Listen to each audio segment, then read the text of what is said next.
Hello दोस्तों, welcome back. आज एक बहुत ही डिफिकल्ट मूवी को एक्सप्लेन करने जा रहा हूँ, तो प्लीज उसे एंड तक देखिए। यह मूवी हमें सोचने पे मजबूर करती है कि क्या समाज में गरीब, मासूम और डिसेबल होना गुनाह है? क्या अच्छाई की सजा सिर्फ मौत ही होती है? और क्या यह समाज सिर्फ पैसे वालों का है? मूवी का नाम है सिंपैथी फॉर मिस्टर वेंजेंस, जो 2002 में रिलीज हुई कोरियन मूवी है। तो वक्त न जाया करते हुए एक्सप्लेनेशन देखते हैं। रियो एक गूंगा और बहरा लड़का है, मगर वह सामने वाले की लिप्स की मूवमेंट को देख के बात को पढ़ लेता है। उसकी दुनिया सिर्फ उसकी बड़ी सिस्टर एंजेला है, मगर अब रियो की दुनिया डिस्टर्ब है क्योंकि एंजेला की दोनों किडनीज फेल हो चुकी है। उसका जिंदा रहना सिर्फ एक ही बात पे डिपेंड है, अगर उसका किडनी ट्रांसप्लांट किया जाए। मगर आजकल के जमाने में डोनर मिलना बहुत ही मुश्किल है। वैसे रियो के पास पैसे तो है, मगर उसके पास इंतजार करने का वक्त नहीं है। रियो आज खुश है क्योंकि उसने फैसला किया है कि वह अपनी किडनी एंजेला को डोनेट करेगा। मगर अगले ही दिन उसे डॉक्टर से पता चलता है कि उसका और एंजेला का ब्लड ग्रुप अलग होने की वजह से ट्रांसप्लांट नहीं हो सकता। डॉक्टर उससे कहता है कि जब डोनर मिल जाएगा तो उसे इन्फॉर्म किया जाएगा, तो अब वह अपनी सिस्टर को घर ले जाए, तब तक उसे डायलिसिस पे रहना होगा। वह सुन के रियो अपनी तकदीर पे गुस्सा होता है। जिस बहन ने माँ की तरह संभाला, अपनी पढ़ाई छोड़ के उसे डिसेबल की स्कूल में पढ़ाया, वह उसके लिए कुछ नहीं कर सकता था। रियो एक फैक्ट्री में वर्कर है। रात भर बड़ी मेहनत से फैक्ट्री में वह काम करता है और सुबह घर लौटता है। वह एक गरीब बस्ती में रहता है। अपनी सिस्टर की टेंशन को लेके रियो रात को शांति से सो भी नहीं पाता। कभी कभी उसकी सिस्टर दर्द के मारे चिल्लाती रहती है, मगर बहरा होने की वजह से रियो को उसका दर्द पता नहीं चलता। एंजेला के दर्द से चिल्लाने का उसके पड़ोसी गलत मतलब समझ लेते हैं। किसी का दुख किसी की मजा बन जाता है। रियो की एक लीजा नाम की गर्लफ्रेंड भी है, जो किसी टेररिस्ट ग्रुप की मेंबर है। अपनी सिस्टर की बीमारी को लेके रियो अपने काम पे कंसंट्रेट नहीं कर पाता, तो फैक्ट्री का मालिक उसे काम पे से निकाल देता है। अब एक दिन रियो पब्लिक टॉयलेट में होता है कि कुछ लोग आके वहां दीवार पे स्टिकर्स चिपकाते हैं, जिस पर लिखा होता है वह ह्यूमन ऑर्गन बेचते हैं। जाहिर है वह ऑर्गन्स की ब्लैक मार्केटिंग करने वाले होते हैं, मगर रियो के लिए वह भगवान की तरह होते हैं। उसे लगता है वह उसके लिए अपॉर्चुनिटी है, तो वह उन लोगों को कांटेक्ट करता है। वो लोग उसे एक अंडर कंस्ट्रक्शन बिल्डिंग में लेके जाते हैं और उनकी लेडी बॉस से मिलवाते हैं। रियो को वहाँ ऑपरेशन थिएटर भी दिखता है। वह लेडी रियो से कहती है कि वह 10 मिलियन वोन और साथ में रियो की किडनी भी लेगी। उसके बाद ही उसे उसके सिस्टर के लिए किडनी मिलेगी। रियो सोच में पड़ जाता है, मगर उसके पास दूसरा कोई ऑप्शन नहीं होता। तो रियो अगले ही दिन उसने एंजेला के ऑपरेशन के लिए जमा किए हुए 10 मिलियन वोन उस लेडी को दे देता है। अब वह लोग रियो का ऑपरेशन करते हैं और उसकी एक किडनी निकाल लेते हैं। रियो को जब होश आता है तो वह अपने आप को बहुत बुरी हालत में पाता है। वह उसी बिल्डिंग में उसी फ्लोर पे होता है, मगर अब वहाँ ना वो लेडी होती है ना उसके गुंडे। रियो को बेवकूफ बना के उसके पैसे और उसकी किडनी निकाल के वो गायब हो चुके हैं। बेचारा रियो और भी बदतर हालत में चला जाता है। अब रियो के पास ना पैसा होता है ना बदन पे कपड़े। उसके शरीर पे ऑपरेशन के स्टिचेस लगे हैं और वह घाव भी उन जालिमों ने वैसे ही खुला छोड़ दिया था। रियो दर्द के मारे बेहाल हो जाता है। उसकी उस हालत को देख के उसे कोई लिफ्ट भी नहीं दे रहा था। बेचारा रियो चलते चलते ही घर पहुंच जाता है। कुछ दिनों बाद उसे हॉस्पिटल के डॉक्टर बुला के कहते हैं कि वह बहुत लकी है कि इतने कम समय में उसकी सिस्टर के लिए एक डोनर मिल गया है। 1 हफ्ते में सर्जरी करनी होगी। डॉक्टर उससे कहते हैं कि वह 10 मिलियन हॉस्पिटल के अकाउंट में जमा करे। रियो को समझ में नहीं आता कि वो रोए या हंसे। अगर वो थोड़े दिन रुक जाता तो उसे यह दिन नहीं देखना पड़ता। अगर तकदीर खराब हो तो कोई भला क्या कर सकता है। अब रियो यह सब बात लीजा को बताता है, तो वह उस पर बहुत गुस्सा होती है कि रियो ने यह कदम उठाने के पहले एक बार भी उसे नहीं बताया। मगर अब क्या कर सकते हैं, रियो के पास पैसे भी नहीं होते और इतने कम वक्त में इतनी बड़ी अमाउंट खड़ी करना पॉसिबल नहीं था। तो अब लीजा अपने क्रिमिनल माइंड से एक आइडिया उसे बताती है कि वह उसके फैक्ट्री ओनर की 7 साल की लड़की को किडनैप करेंगे और उसकी फिरौती के बदले पैसे की मांग करेंगे। पैसे मिलने के बाद वो लड़की को छोड़ देंगे। रियो को लीजा का आइडिया पसंद नहीं आता, मगर लीजा रियो को कन्विंस करती है कि मालिक पैसे वाला है तो उसके लिए वो अमाउंट बड़ी नहीं, मगर उससे एंजेला की जान बचाई जा सकती है, तो यह कोई क्राइम नहीं, मरता क्या ना करता। रियो हाँ कर देता है। तो अब लीजा फैसला करती है कि वह 10 मिलियन नहीं बल्कि 26 मिलियन वोन मांगेंगे। 10 मिलियन ऑपरेशन के और 16 मिलियन नौकरी से निकालने का कॉम्पनसेशन। अगले ही दिन दोनों मालिक की बेटी पे वॉच रखने लगते हैं। एक दिन मालिक अपने बेस्ट फ्रेंड लुइस के साथ कहीं पे जा रहा होता है कि अचानक उनकी कार के सामने कोई आ जाता है। लुइस नीचे उतर के देखता है तो वो उसकी फैक्ट्री में काम करने वाला एक वर्कर टोनी होता है, जिसे उसकी गलती की वजह से लुइस ने काम पे से निकाला था। मगर वो कोई एक्सीडेंट नहीं होता, बल्कि टोनी जानबूझ के लुइस की कार के नीचे आया था। अब टोनी कार के नीचे से बाहर आके लुइस के सामने गिड़गिड़ाने लगता है कि उसकी वाइफ भाग गई है, उसके बच्चे भूखे हैं, तो उसे फिर से नौकरी पे लिया जाए। मगर लुइस उसकी बातों को नजरअंदाज करता है। अब टोनी खुदकुशी करने की कोशिश करता है, मगर लुइस उसे बचा लेता है और वहां से भगा देता है। दूर कार में बैठे रियो और लीजा यह सब ड्रामा देखते हैं। तो वह देख के रियो लीजा से कहता है कि अगर मैंने मालिक की बेटी को किडनैप किया तो पहला शक मुझ पे ही जाएगा और पुलिस मुझे पकड़ लेगी। तो अब वह प्लान को चेंज करते हैं। वह मालिक की नहीं बल्कि लुइस की बेटी नीमो को किडनैप करने का प्लान बनाते हैं, ताकि किसी को रियो पे शक ना हो, क्योंकि लुइस और रियो का आपस में कोई कनेक्शन नहीं है।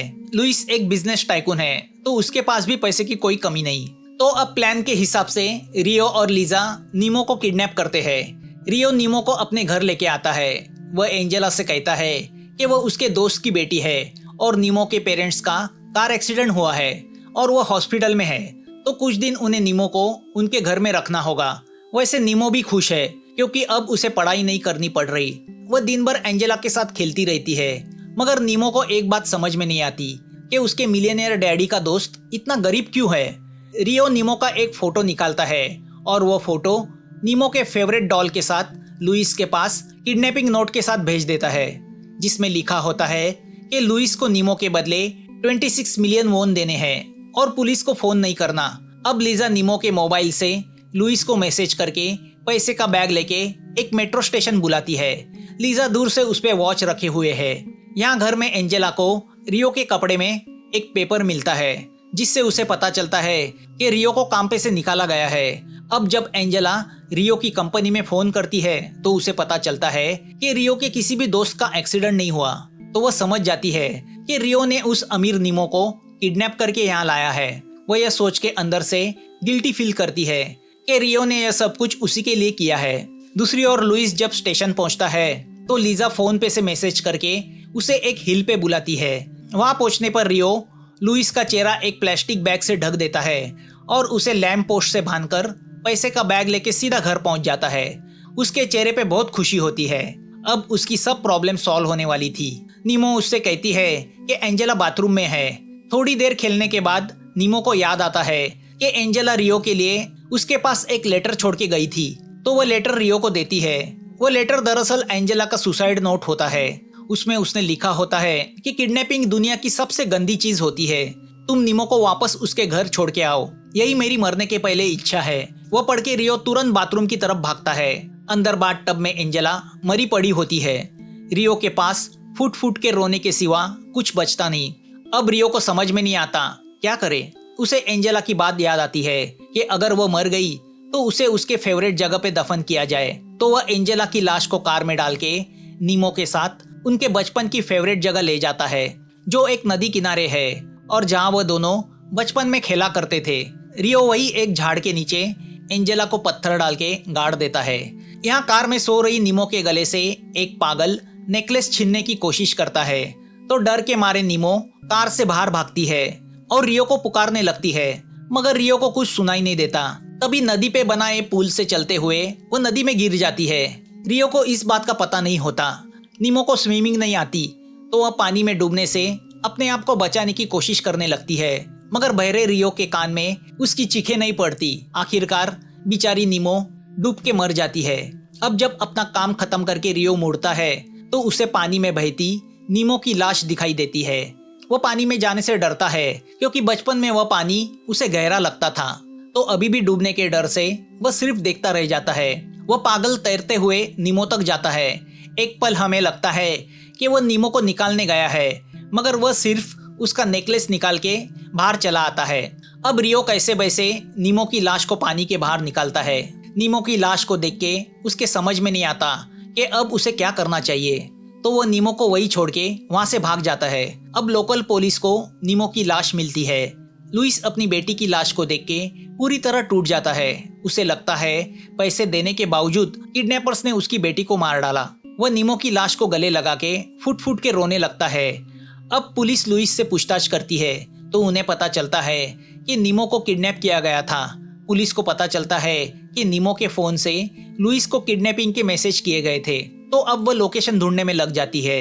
नीमो का अंतिम संस्कार किया जाता है। उसकी माँ का भी रो रो के बुरा हाल होता है। यहाँ लुइस ठान लेता है कि वह नीमो के कातिलों को ढूंढ के मार देगा। दूर से रियो वह सब देखता है। रात को लुइस को मिलने नीमो की आत्मा आती है और उससे कहती है, पापा आप अगर पहले मुझे स्विमिंग क्लास में डालते तो मैं डूब के नहीं मरती। लुइस उसे गले लगा के रोने लगता है। दूसरे दिन लुइस उस पुलिस ऑफिसर मारियो को अपने घर बुला के उसे पैसे देके कहता है कि वो उसकी तरफ से प्राइवेटली इन्वेस्टिगेशन करे और जैसे ही उसे नीमो के किलर के बारे में कोई लीड मिलेगा तो वह पहले आके उसे बताए। मारियो तैयार होता है क्योंकि उसकी लड़की भी हॉस्पिटल में है और उसकी भी किडनी का ऑपरेशन करना है, तो उसे भी पैसे की जरूरत है। पुलिस रियो के घर का पता लगाती है मगर रियो घर छोड़ के जा चुका है। लुइस को अब टोनी पे शक होता है जो कुछ दिन पहले नौकरी के लिए उससे गिड़गिड़ा रहा था। अब जब वह मारियो को लेके टोनी के घर जाता है तो उन्हें घर में टोनी के साथ उसके पूरे फैमिली की लाशें नजर आती है। मतलब टोनी सच कह रहा था। नौकरी न होने की वजह से डिप्रेशन में आके उन्होंने पॉइजन खा के सुसाइड की थी कि तभी लुइस को पता चलता है कि उसमें से एक छोटा बच्चा अभी भी जिंदा है। तो वह उसे लेके हॉस्पिटल भागता है मगर डॉक्टर लुइस से कहते हैं कि वह उसके बचने की कोई उम्मीद ना रखे।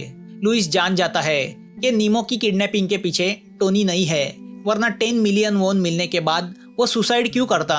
लुइस गिल्टी फील करके टोनी के बच्चे को अपनाता है।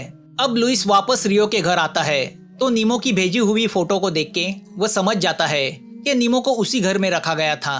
तभी पड़ोस के घर के रेडियो पे एक प्रोग्राम चल रहा होता है जिसमें ऑडियंस ने भेजे हुए लेटर पढ़े जाते हैं। उसी वक्त एंकर रियो का लेटर पढ़ रही होती है जो रियो ने अपनी मरी हुई सिस्टर की याद में लिखा होता है।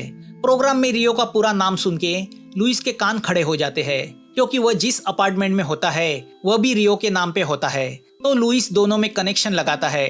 अब वह उस एफएम के ऑफिस जाता है तो लुइस को पता चलता है कि रियो काफी सालों से अपनी सिस्टर के लिए उस एफएम में लेटर भेजा करता था। एंकर उसे रियो ने लेटर के साथ भेजा हुआ पेंटिंग दिखाती है जो उस दिन के सिचुएशन को परफेक्टली रिफ्लेक्ट कर रहा था जब रियो एंजेला को दफन कर रहा था और पीछे नदी में नीमो डूब रही थी। तो अब लुइस उस पेंटिंग को दिमाग में रख के उसी नदी किनारे जाता है और उसे वहाँ एंजेला की लाश मिलती है। अब बॉडी की ऑटोप्सी के बाद उन्हें एंजेला के किडनी फेल्यूर के बारे में पता चलता है। लुइस को अब रियो के किडनैपिंग के पीछे की वजह पता चलती है। वो मारियो से कहता है कि रियो मेंटली डिसेबल है मगर बेवकूफ नहीं। उन्हें रियो के कार का नंबर भी मिल जाता है। तो दूसरी ओर रियो लीजा की मदद से उन किडनी चोरों को ढूंढने में लग जाता है जिन्होंने उसकी किडनी भी ली और पैसे भी लिए। वह टॉयलेट में लगाए गए अलग अलग नंबर पे कॉल करने लगते हैं। आखिर में वो उन्हें ढूंढ निकाल लेते हैं। अब लीजा अपनी किडनी की रिक्वायरमेंट लेके उस लेडी तक पहुंच जाती है। वो लेडी उसे वही बताती है कि उसे पैसे देने होंगे और उसकी किडनी भी। लीजा दूसरे दिन का प्रॉमिस करके वहां से चली जाती है। दूसरे दिन रियो वहां आके पहले तो उस लेडी के गुंडों को मार देता है मगर बाद में पता चलता है वो गुंडे नहीं, दरअसल उस लेडी के बेटे होते हैं। अपने बेटों की लाशें देखकर लेडी शॉक में चली जाती है मगर मरने के पहले वो रियो को घायल करती है। लियो भी वहां से निकलने के पहले उन सब की किडनियां निकाल लेता है। यहाँ लीजा घर में अकेली होती है तो उसका पता ढूंढते हुए लुइस वहां पहुंच जाता है और लीजा को एक कुर्सी से बांध देता है। अब वह उससे रियो का पता पूछता है, वह नहीं बताती तो लुइस उसे शॉक देके टॉर्चर करता है। लीजा लुइस से कहती है कि उन्होंने जानबूझकर नीमो को नहीं मारा, वह एक एक्सीडेंट था। वह लुइस से कहती है कि वह मामूली इंसान नहीं है, वह एक टेररिस्ट ग्रुप से कनेक्टेड है। तो अगर उसे कुछ हुआ तो वह लोग लुइस को मार देंगे क्योंकि उनके पास लुइस का फोटो है। मगर लुइस को उसकी कोई परवाह नहीं होती। उसके नजरों के सामने उसकी मरी हुई लड़की होती है और दिल में बदले की आग होती है। तो वह लीजा को मार देता है। यहाँ रियो जब लीजा के घर आता है तो उसे लीजा के मर्डर के बारे में पता चलता है। वो रोने लगता है। उसे जिससे लगाव होता था वह सब मर रहे थे। अब वह लुइस को मारने का फैसला करता है तो वह उसके घर पे वॉच रखने लगता है तो यहाँ लुइस रियो के नए ठिकाने पे जाके उसका इंतजार करने लगता है। अब काफी रात होने के बावजूद जब लुइस नहीं लौटता तो रियो अपने घर आ जाता है। वह अपने घर सो रहे लुइस को देखता है, मगर वह जैसे ही दरवाजा खोलने जाता है तो उसे इलेक्ट्रिक करंट लगता है। जी हाँ, वह लुइस का ट्रैप होता है। उसी ने दरवाजे के हैंडल पे इलेक्ट्रिक करंट लगाया होता है। रियो बेहोश होकर नीचे गिरता है। दूसरे दिन सुबह वह रियो को कार में डाल के उसी नदी किनारे लेके आता है जहाँ नीमो की मौत हुई थी। वह रियो को भी उसी तरह डुबो के मारना चाहता है। लुइस रियो से कहता है कि मैं जानता हूँ तुम अच्छे आदमी हो, तुमने अपनी सिस्टर को बचाने के लिए यह सब किया, मगर तुम्हारी वजह से मेरी लड़की मर गई। अब वह रियो के एंकल को काट के उसे पानी में डूबने पर मजबूर करता है। रियो के मरने के बाद वह उसके शरीर के टुकड़े कर देता है और उसे जमीन में गाड़ने की तैयारी करता है। यह काम करके लुइस कार में बैठा होता है कि उसे हॉस्पिटल से फोन आता है कि टोनी के लड़के की मौत हो गई है। लुइस के जीने का आखिरी मकसद भी चला जाता है। तभी वहाँ पे लीजा के टेररिस्ट ग्रुप के लोग आते हैं और लुइस को मार देते हैं। लीजा के मर्डर के जुर्म में उन्होंने लुइस को सजाए मौत दी होती है। कहानी के सब मेन कैरेक्टर की मौत हो जाती है और मूवी यहीं पे खत्म होती है। यह एक रिवेंज मूवी है, मगर समाज के गंदे मेंटेलिटी को हमारे सामने रखती है। अपने स्वार्थ में हर इंसान शैतान होते जा रहा है। एक मेंटली डिसेबल इंसान अपनी बहन के लिए अपनी किडनी देता है, मगर हैवान लोगों से उसे सिर्फ धोखा ही मिलता है। तो दूसरी तरफ लुइस एक बिजनेस टाइकून अपने एक एम्प्लॉय को उसकी छोटी सी गलती को लेके उसे नौकरी से निकाल देता है, बिना ये सोचे कि उसकी फैमिली भूख से मर रही है, और इसी वजह से वो फैमिली सुसाइड भी करती है। अपनी लड़की की मौत में अंधा होकर लुइस रियो की अच्छाई को नजरअंदाज करते हुए उसे ब्रूटली मार देता है। इस समाज में गरीब होना गुनाह है और मासूम होना तो उससे भी बड़ा गुनाह है। दोस्तों, अगर आपको यह एक्सप्लेनेशन अच्छा लगा हो तो please subscribe, like, share, comment करके हमारा हौसला बढ़ाइए। फिर जरूर मिलेंगे एक नई मूवी के साथ। Thanks for watching.